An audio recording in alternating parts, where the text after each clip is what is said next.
तो दोस्तों धनंजय धड़कन का जलवा तो आप सबको पता चल ही रहा है। तो दोस्तों धड़कन रिकॉर्डिंग स्टूडियो को तो आप सब जान ही रहे होंगे, मुबारकपुर मेजरगंज में है। तो उनके स्टूडियो में सड़िया कमरिया में खोस लेवेदा के सुपर हिट होने पर सारे लोग केक काटे और केक काटते समय उस वक्त वीडियो कॉल पर आप सभी के दिलों के धड़कन धनंजय धड़कन भी थे। तो आप सबको बता दें कि सड़िया कमरिया में खोस लेवेदा के 3 दिन में 3 मिलियन व्यूज क्रॉस किया गया है। तो एक बार आप सबको बहुत बहुत बधाई इतना प्यार देने के लिए। और दोस्तों आज ही ये गाना आदि शक्ति फिल्म से धनंजय धड़कन का आया है, रोपनी गाना कमर मुचुक जाई। वह गाना को भी आप सब खूब सारा प्यार दीजिए, जो कि दोस्तों डायरेक्ट वीडियो आया है उसे भी एक दिन में मिलियन से भी ज्यादा व्यूज पहुंचाइए।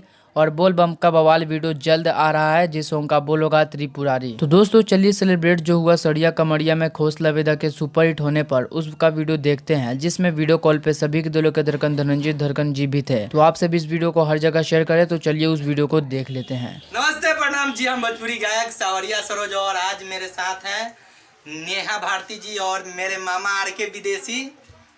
और हम लोग आज सरिया कमरिया खोस लेवेदार 2.5 मिलियन का आज केक काट रहा है। देखिए केक एक नहीं, धड़कन रिकॉर्डिंग स्टूडियो में दो केक काटेगा आज और ब्रांड होने वाला है। तो आप लोग देखिए, अभी इस समय ही केक कटेगा। अभी भैया लाइव आएंगे, बात करेंगे हम लोग से और खूब गार्दा हो रहेगा, खूब आज एंजॉय होगा।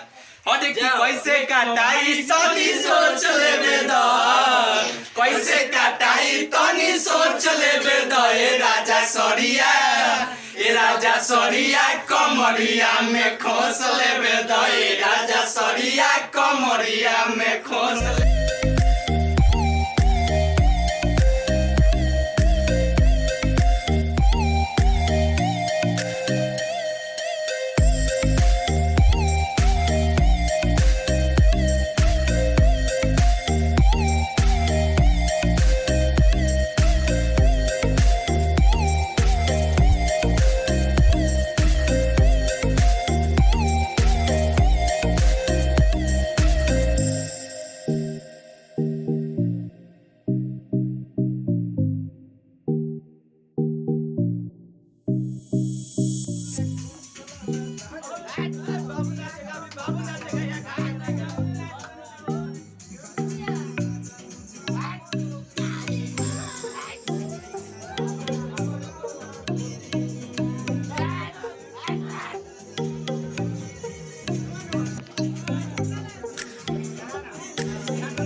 भैया प्रणाम अभियान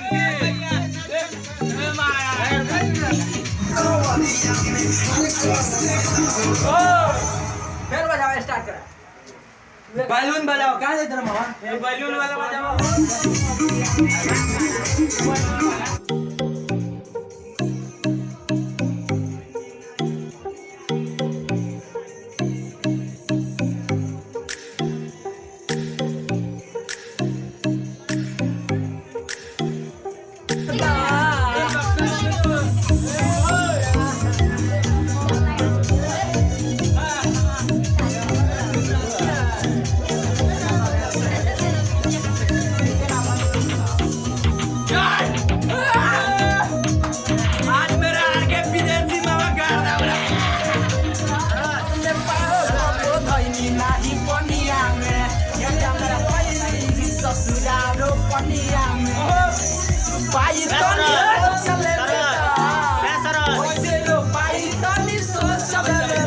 राजा सरिया